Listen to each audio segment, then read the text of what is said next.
Hi, this is Joe Priello with Coveted Financial Services, and today we're going to talk about planning backwards to forwards in your business.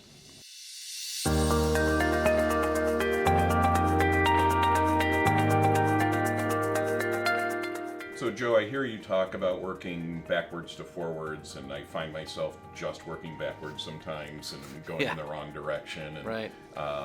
it sounds basic, but I know there's more to it. What exactly does that mean? People don't like to plan. It's hard for them to plan, but they can set a goal. They can set a target, right? If they know what they want to do or what we're trying to accomplish, and again, these can be multiple set targets, right? And typically it's a period, a time, right? Pick a time, 6 months, a year. And then if we understand what our target is, and that's usually something we do with an owner, then we have to figure out what our capital is, what's available, what our equipment's available, what our inventory is available, and then we can start to see where we're at today and map a plan to that goal. That's what I mean. We have to start somewhere and work backwards to build a plan. You can't really build an effective plan forward if you don't know what you want to accomplish, is my concept. We typically look at what they're doing before we make any suggestions on how to fix it. So they don't necessarily even know what they're doing sometimes because they don't really take time to analyze what they're doing, to look at their inventory turns, look at their AR turns, look at their capacity, their net worth, cash flow, ability to leverage, all these things that it takes to be successful. And then you can tell me what you want to accomplish, what are your goals, and then I'll tell you how we do it. That's the art of the game. It's how do we get there? How are we going to do it? And then you measure it every month. You measure it and you adapt and you adjust.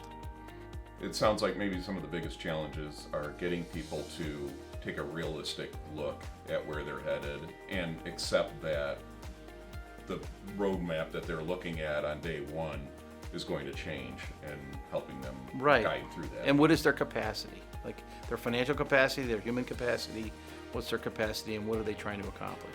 And then I could see for a client that could almost get a little bit scary, because when you're sinking more money into your business, you're taking a chance. So I could see where some of your clients might be apprehensive about doing that. So again, that's where an underwriter, which is our skill set, and looks at managing risk and understanding risk. Owners take risk every day, but they don't know, like you said, the risk tolerance they can take within. They've already taken the leap, right? So now it's a matter of scaling that leap. Mm-hmm. And that's all finance and the strategy of liquidity and capital allocation.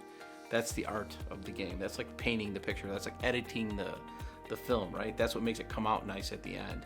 And when you know probabilities and likelihoods and things like that, you can make it. It's not as scary. It's like the navigator and the pilot we've talked about, right? You're going to fly a plane over water and you don't know if you can make it to the other side. Well, I'm going to tell you, our weight, our wind speed, our fuel, we got 20% error here, right? That's what's going to happen. So if you trust yourself and you give me the right information and you just execute this plan, we are making it to the other side. That's exactly what's going to happen. And that's why some people make it forever and are sustainable companies and they grow, and other people don't, because they don't really think about it when they take off and they go over the water and they have fuel for 80% of their flight. So it's definitely there's an element of a leap of faith, but based on hard facts. Absolutely, analytics. Well, because we see different things happen, like things that are happening today, supply chain, and there's all these different factors, right? It feels like there's more factors right now than there normally is. I think there is. And so that's going to adjust everybody it's going to cause everybody to adjust their flight plan, but being willing to adjust their flight plan is what's going to lead to success. And I feel like we're all flying somewhere, right? So the turbulence happens. Sometimes it's sunny and cloudy, sometimes it rains, and sometimes it's a hurricane. And we happen to be in a more choppy weather pattern right now with the economy, and you just have to adapt. You have to learn how to fly in rain. You have to learn how to fly in weather. That's part of the game. It's really not that. It's just math. Like if I know your input, your calorie input, I know your calorie output, I know the time we have to use those things, and I just measure them and make you manage them.